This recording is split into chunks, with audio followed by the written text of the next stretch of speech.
What's up out there, everybody? I'm Jen Piacenti, and I'm joined today by Adam Ronis, and we're here to preview a really exciting week. If you don't know what's going on this week, then get excited. This is the week we were supposed to have our FSGA conference in Dallas. Obviously, that's all been changed due to current circumstances. So instead, we have a real treat. You're actually going to get a live stream every single day this week of expert drafts. This is the kickoff of this season. This is where we have the real experts doing their drafts. It's a good model for us to learn from, to see where people are going early, who's hyped, who's not. Super fun. Today is the Champions Draft, and who better to talk about champions with than my colleague, my pal, Adam Ronis, who is a real champion. Adam, what's going on? Yeah, what's going on? Definitely looking forward to this week. It would have been so much better in Dallas. I never have been there, and I was looking forward to going, maybe get a tour of the Cowboys home stadium. I know we were planning on having a little get-together at your dad's house, eating a lot of pizza. So that's something that we're going to miss out on. But, we got a ton of drafts, so we're going to be covering it here all week on Fantasy Alarm. We have 5 drafts this week, beginning today with the FSGA Champions League draft. So they've added several drafts. Last year, I think there was only 2 leagues because we did it in New York, and I was a participant in one. Now we got 5 drafts this week, including one that's going to be sports wagering, that Howard Bender and I will share a team where we're going to draft player props and team props. So that's something unique, and obviously with sports wagering heating up, that's going to be fun as well. So I'm looking forward to doing that for the first time. And then I'll be in the FSGA draft. I'm not even sure how they deemed them. I guess this is the league today, which begins at 4 p.m. Eastern, is the Champions League. And I'm in the Central Conference on Friday or something. I don't know. But obviously everyone wants to play in the Champions League. Yeah, let me go over briefly how it's going to work this week. So today you're going to get a live stream from Fantasy Alarm. You can follow Fantasy Alarm on Twitter, Periscope, YouTube, that starts at 4 p.m. Eastern and goes to about 7 p.m. Eastern. You're going to get to hear all the guys drafting as they draft. Guys and ladies, we're going to go over the draft order. There is a lovely lady representing Colton and the Wolfman. We'll get into that in a moment. And you're also going to hear a live broadcast on SiriusXM Fantasy Sports Radio. Then later tonight, you're going to get to hear Justin Finsterman and John and Pimba break down the draft and give their opinions of what trends we're already spotting at, I believe it's midnight tonight. Right? 11 p.m. Eastern. 11 p.m. tonight? Okay, and there's been a lot of changes to this schedule, but so double check me, guys, but we think it's 11 p.m. Eastern tonight for Alarm After Hours and that breakdown. So the league that's drafting today, and as Adam said, there are 5 different leagues drafting, is the Champions League. Now, there's a lot at stake here because the bottom 3 finishers get relegated somewhere else. They get kicked out of the league, and the people that win the leagues on Tuesday, Thursday, and Friday will get moved into the Champions League. I'm going to give you the draft order. We're going to start today at number 1 with Ray Flowers from SiriusXM Fantasy Drive, followed by Tim Jensen and Mark Hanna from RT Sports. Rick Wolf, Glenn Colton, and Stacey Stern are sitting in the 3rd chair for Colton and the Wolfman. Ralph Robb and Josh Haynes are representing Roto Baller. Number 4, Steve Gardner and Howard Kamen are number 5 for USA Today Sports Weekly. Representing ESPN in the number 6 seat is Michael Clay. Scott Akins and Corey Parson will be representing Sports Illustrated Fantasy in seat number 7. Corey Benini and Ryan Benini will be representing The Huddle at number 8. Our own Howard Bender is in seat number 9 for Fantasy Alarm. Go Howard. Number 10 is returning champ Digger Turnbull for Fantasy Sports Services. Number 11 is our pal Nando DeFino with The Athletic. Number 12 is Mark Zwillinger and Zach Lerner from Zwilgen. Number 13 is Greg Ambrosius and Tom Kessenish from Sports Hub Technologies. And in the number 14 on the wheel is Chris Liss from RotoWire. Now, Adam, I thought you were going to be in this Champions League. What's going on here? Yeah, well, there were 2 leagues last year, and I was not in the Champions League. I was in the other one, and I won it, got a ring, won some money, but basically, I was representing the company that I was with before Fantasy Alarm. So when this started and when we had this draft last June, I was working for them. And apparently, I guess it's the company who gets the spot. And obviously, I came to Fantasy Alarm in the middle of the season, started with Fantasy Alarm November 1st. So now I was told that I have to be in one of the other leagues again and now have to win 2 years in a row, which is kind of difficult in a 14-team league. So that's why. So it's unfortunate. Probably should have been in this league, but I won it for my previous company, so they're in it. And we do have good representation, obviously, for Fantasy Alarm. That's what would have made this interesting, because we do have Glenn Coltland, Rick Wolf, and Stacey Stern representing us, and then Howard Bender with Fantasy Alarm. So it would have been fun if I was in there. We would have had 3. But I guess we'll have to hope that happens next year. Hopefully those guys, and probably they will, avoid the bottom 3. And then hopefully I can win again. But it's difficult to repeat because I actually did need things to break right. And here's what's interesting about this league that I want to get your opinion on, because I've had a lot of discussions with Justin Fensterman over league setup. So what I like that they do here is they do the top 3 records and then the next 3 teams with the most points. Now, last year, I started the season in the FSGA 0-4, but I had a lot of points. So even if the points weren't a factor, I always played to the end and I would have fought it out. But as I was looking at the total points, I'm like, I have a shot here because they take the points do matter. So, yeah, my record sucks. But I was like, I just need to find a way to get in. And I finished with the 4th most points in the league. That allowed me to get in with a 5-8 record and was fortunate in the playoffs to, have enough to get by. I had Jameis Winston. I had Saquon Barkley, who obviously wasn't great for most of the year, but he did finish the season strong. I had good, solid receivers, Amari Cooper, Keenan Allen, DJ Chark. Tight end was kind of a weakness. I drafted O.J. Howard, and he obviously turned out to be a bust. But I had Winston, and someone dropped Josh Allen, and I picked him up. And it's something that I said last year. I was like, I don't understand in these leagues why people take a backup quarterback. And we are going to see teams do it today. Maybe Howard Bender might do it, and I'll have to rip him next time we're on a video stream here. But to me, with 16 rounds, take one quarterback. We have plenty of time until the season begins. There will be guys on waivers, and just like I alluded to, someone drafted Josh Allen and dropped him. A lot of these second quarterbacks that are going to be drafted are going to be dropped, and you can pick them up. So just what are your thoughts, though, on that? Because a lot of leagues just do top 6 records. Some are doing top 5 records and then next most points. But I actually like the fact that they do, and top 4 records and the next 2 with most points is fine. They do it here, top 3 and the next 3 most points. But I do think points should matter because, I'm a perfect example last year where clearly I had a pretty good team. If I'm 4th out of 14 teams in points, it means the team's pretty good. But obviously I was running into great teams every week and was losing. Yeah, I think points should matter. I'd probably go 4-2, but either way, I think it's really good because it matters as far as how good your team is. This is something we talk about even with baseball. It's like, if you just happen to have bad matchups, it's going to end badly for you, but you have 162 games, usually. So it all kind of evens out and the best team wins. When you're talking about a 16 games total, and before playoffs, what is it, 11, 12, 13? Regular so, season.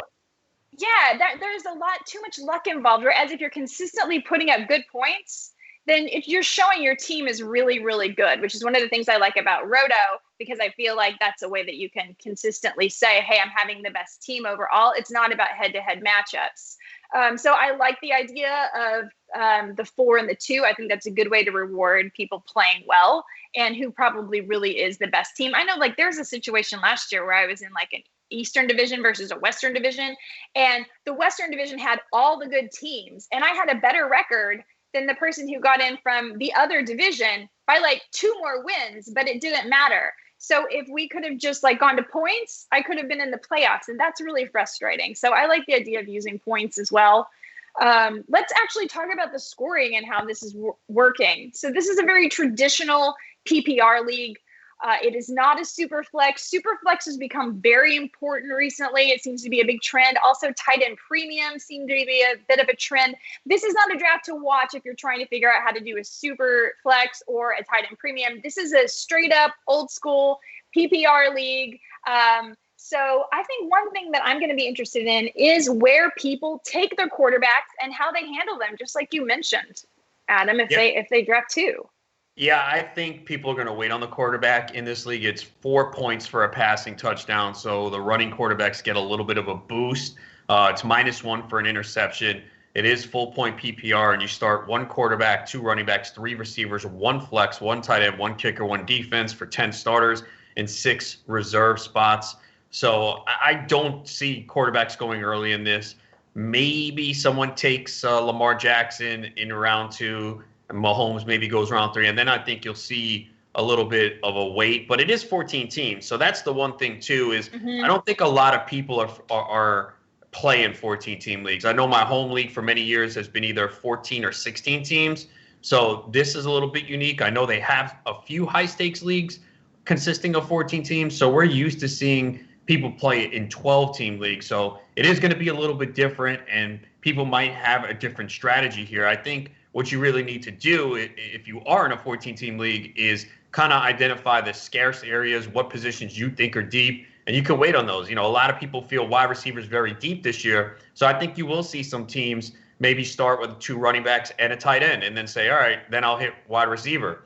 I think quarterback is considered a deep position, and you're going to see a few teams really wait on the quarterback position. I know that's what I did last year and came away with Jameis Winston, who was my target. Obviously, it worked out. Even with the negatives for interceptions, it was only -1. So, he came through. So you kind of have to identify, who you want at the quarterback position if you're going to wait. And it also depends, obviously, on where you draft. I picked number 2 last year. So obviously a long wait between picks. So, everyone's going to have a different strategy. And, we've talked and done a lot of best ball drafts, but the way you draft in best ball is different compared to a redraft. Yes. I've mentioned this many times. Like, what pick do I have? I think I have pick 3. If I'm not, I have pick 3 on Friday. So I'll tell you right now what the plan is. Now here's another thing. Always have a plan or a blueprint going in, but you have to be ready to adjust on the fly because you don't know what's going to happen. But I'll tell you this, my plan is I'm going to get one of those running backs, and I'm probably going to go wide receiver heavy. I might go running back and then 4 straight receivers, maybe a tight end. I haven't implemented it yet in my best ball, but I'm open to taking a tight end. If Kelsey fell to me, and I doubt he will in a 14 team at the end of round 2, I would do it. I don't think he lasts. Kittle maybe will be there, so I have to be open to that. But I'm not going to go running back heavy. I'm pretty sure everyone else will, and that's going to be great for me because if they all start 2 running backs, it's going to push wide receivers down the board, and then I'm going to get 2 guys I really want. So that's my plan going in, but we'll see. Maybe people shock me and hold off on the running backs, but I just don't see that being the case. Everyone gets sucked in. It's talked about how it's such a thin position, and you got to get your running backs early. And I'll get mine at 3, but then I'm not. Now we know Glenn Colton and Rick Wolf, they love piling up on the running backs, and that's another thing. They've had a lot of success in this league. They've won quite a bit, and it works for them. And I kind of do the opposite, and I won. So that's the other lesson too. There's no one way to win, but I'm pretty sure with them, you're going to see at least 2 running backs in the first 3 rounds, maybe 3. And at 3, guaranteed. I think we know who they're going to take at 3 if he's there. I think we know. Check my background, friends. Yeah, exactly. I played in some leagues with Rick and Glenn as well. Maybe Stacy will be there to change it up a little bit, but they love their running backs. And in auction leagues, they will spend on all the running backs and wait on wide receivers. And I think there's a lot of people that do ascribe to that. I have a question. If you were sitting in the 9 or 10 chair, is there any pathway you think to taking wide receivers for your first 2 to 3 picks just because you think you could get that much relative value, and then maybe take a chance in round 4 on someone that's still left, like maybe James Conner may not even be there, but maybe a rookie of some sort, maybe a Cam Akers. Do you think there's any way to win that way, or do you have to get a running back in the first 3 rounds? Look, you can win that way. I think the way things are now, it diminishes your chances because it's kind of like if you wait till round 5 or 6 to get a running back, it's kind of the 0 RB. Right. I'm going to do more of a modified version of it, more than likely just taking one in the first round and then waiting on it because you only need to start a max of 2. You can, say Michael Thomas falls to you at 9. Mm-hmm. Maybe you come back with a Chris Godwin or Julio Jones. It's certainly possible. I mean, that's a hell of a start. But now it just becomes risky, and you need the injuries to happen at the RB position, which we didn't get a lot of last year. And that's why I think people say, oh, zero RB is dead. And I don't think you could say that, because you're looking at last year, and even I think 2 years ago, there weren't a lot of injuries. The chance of that happening again is slim. So you do need to have some luck. You're going to have to hit on some pass catching backs that you can plug in, and then you know, maybe some handcuffs, and maybe you take someone and the starter gets injured in training camp, and now all of a sudden you have the guy. You know, I did that last year. Like, I took Raquel Armstead late. It didn't work out. Leonard Fournette stayed healthy. So people say, oh, that was terrible. But it was like 14th, 15th round. I'd rather take that backup running back than a backup quarterback, because it didn't work out. But say Fournette got hurt in camp, I got Armstead now for nothing. I don't have to go to the waiver wire and spend 30, 40% of my budget. So that's why I don't take a backup quarterback in these June drafts with 16 roster spots, because I'd rather have that running back on my roster who might have an opportunity to luck his way into a starting gig. So I don't think you're going to see many teams do it this year. So it is going to be contrarian. And sometimes you want to do that, but you're really going to have to be careful with the running backs you select. I think in that format, Kareem Hunt's not a bad guy in the 5th, 6th round, because there's a lot of talk he could kind of be the third receiver, and they could line him up. And if they use him in the same way that they did last year, and then you're just going to have to load up on running backs too. You know, you're just going to have to take your shots, and you have to hope that you hit on 2 of them. So it can be done. I just don't think you're going to see a lot of people do it. So weekly waivers in this league, and you have a budget? Yeah, it's $100, minimum bid, I believe, of 1. So no $0 bids. No, but what they do is there is a first come, first serve period. So waivers runs, I think, Tuesday night or Wednesday afternoon. And then there's a period where it's first come, first serve. So you could blow a big portion of your budget early if you think the player warrants it, because you know you always have the ability to add players on first come, first serve. You just, you know, won't have the top options available to you. And, you know, by the end of the year, because of where I was in my position, where I needed to get as many points each week, I didn't have a lot of fab left towards the end of the year. And it was, you know, basically first come, first serve for me, where some of the teams up top had money left. So what about trades in this league? No trades. No trades. All yes, right. That's key as well, because, you know, if you do go the route of passing on those running backs, now you're at the mercy of the waiver wire. And again, and also, I saw this in a draft. I forgot when. There was someone who took like 2 quarterbacks in the first 6 rounds, where you start one. Like, that should not be done here. Like, I don't understand the point of that, especially with no trades, even with trades. So I hope no one does that here. But if they do, they're going to get ripped. Again, let's talk about some differences between this redraft and best ball. One thing I know that Adam and I agree on, we talked about this, is don't worry about bye weeks right now.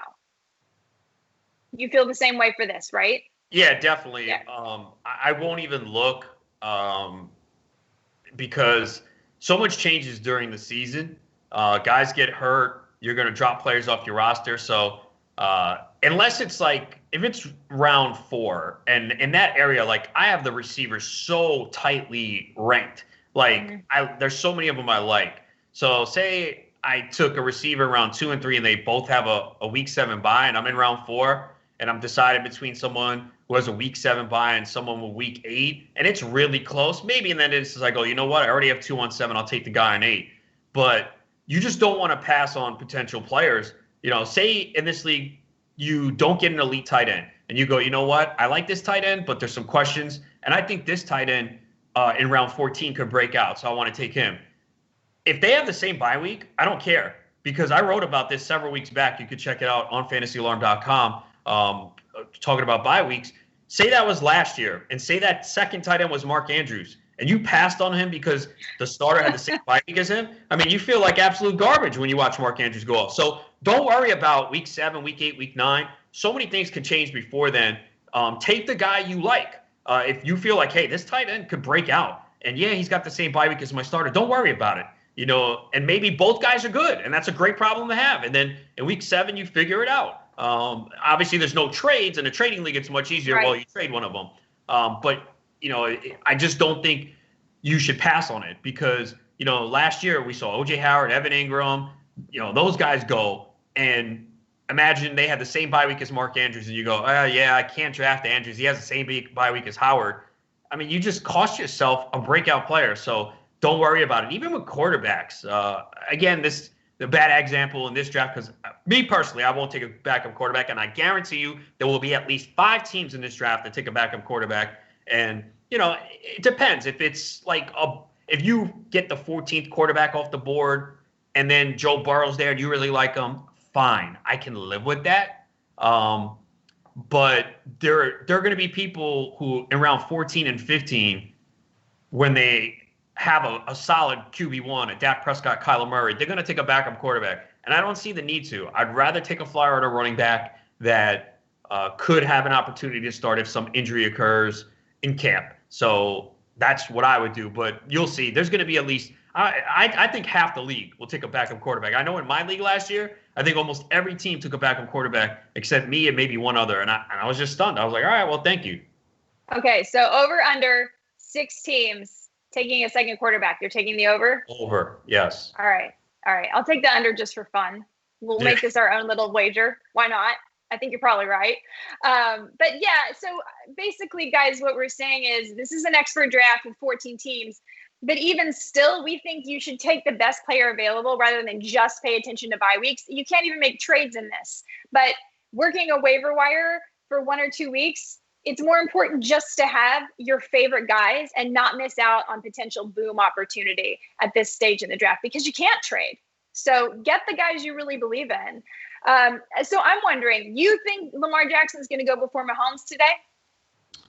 I do. I think because it's 4 points for a passing touchdown and the rushing yards. Most drafts that I have seen, Lamar Jackson has gone 1. I think there is an argument to be made.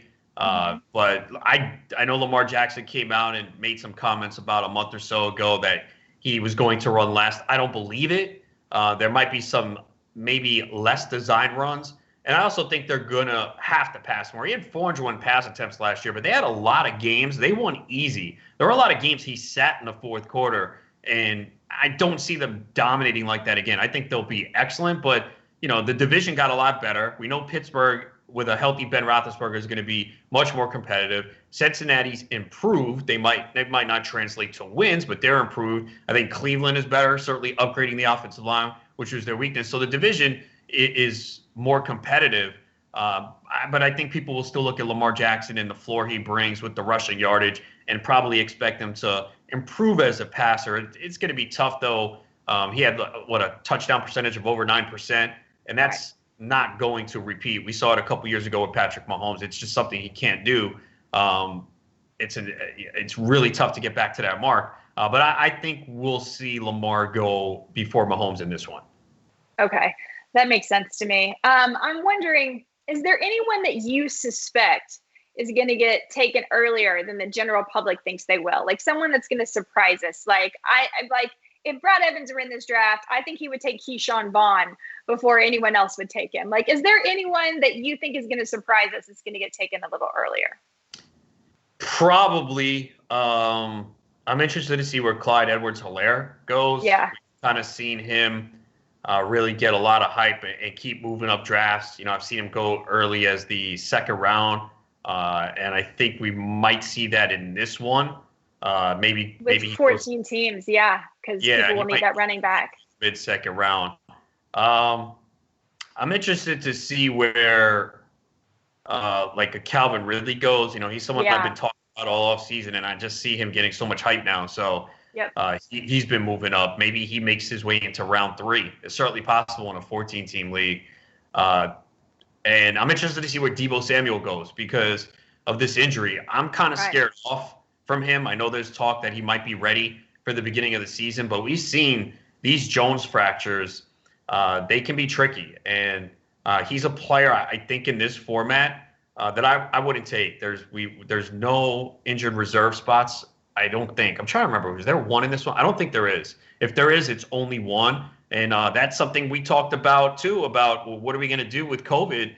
Do we add IR spots or for COVID? And obviously, that has not been addressed here yet. So that's going to be pretty interesting. And it's something commissioners have to look at now. You have So did they give you any COVID parameters for this, for the FSGA, or are we just playing it out like assuming everything's going forward? As far as I know, I didn't see anything. If it was sent out, it was not sent to me. They omitted me for that. But yeah, I mean, I know we have 6 bench spots, but with bye weeks and everything, that's something I think commissioners have to address. But at least in this format, it's not done, and I'm pretty sure the high stakes leagues will not do it either. They don't have any injured reserve spots because they usually have 9, 10 bench spots. So they go, well, that's good enough. Yeah, I can see 9, 10 bench spots being fine, but the 6 bench spots, it will be interesting to see how this plays out. I mean, we're already seeing this with like the expert drafts from MLB, like the tout wars teams, the labor teams. Like, what are you going to do? Just play them out when it starts again? I guess so, because they didn't have a contingency plan in place. But at that point, it didn't really, I don't think we realized what we were dealing with.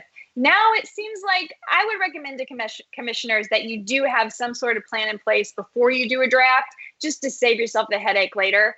And just say, look, guys, this is the way it's going to go. Play or don't play. Oh, yeah, for sure. But it is something that commissioners can start talking about now, maybe implementing a few injured reserve spots for it, because we've already seen some players test positive, and unfortunately, we're probably going to see more along the way, and especially during the season. That's a minimum of 2 weeks they're going to miss. That's a huge portion of the season. And I know you could say, well, it's just like an injury, but no, I mean, this is kind of beyond their control. So I know in my home league, we do have injured reserve spots, and maybe I'll add another one just for those that potentially test positive for COVID. Yeah, makes a lot of sense, guys. Consider that when you're constructing your leagues. All right, we got to wrap this up because our team has to get ready to start this live stream for you guys. Like I said, this is the first time we have ever offered this. It's really cool. You get to watch the experts as they draft live. Maybe we'll get some commentary from them, what they're thinking, maybe even some trash talk. I certainly hope so. That's my favorite part of a draft. You can also hear it broadcast on Sirius XM today from 4 to 7 p.m.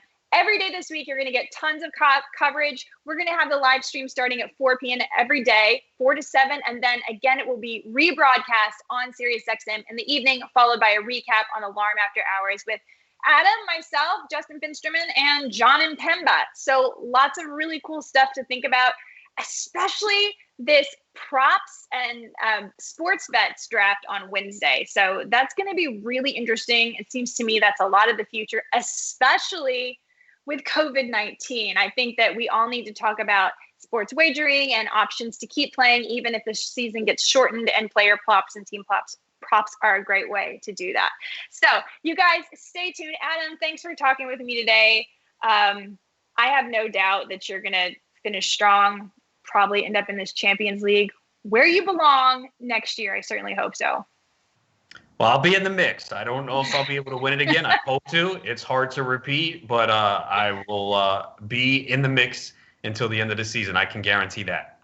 Adam Ronis, the heart of a champion. By the way, guys, go check out our NFL draft guide. It's already up on the website, fantasyalarm.com. And with it, you also get the MLB Gym Vote and Draft Guide, so you can play a little MLB too. They're voting today on what may be a 60-game season. We'll leave them alone. They're kind of bumming our trip right now, so forget that.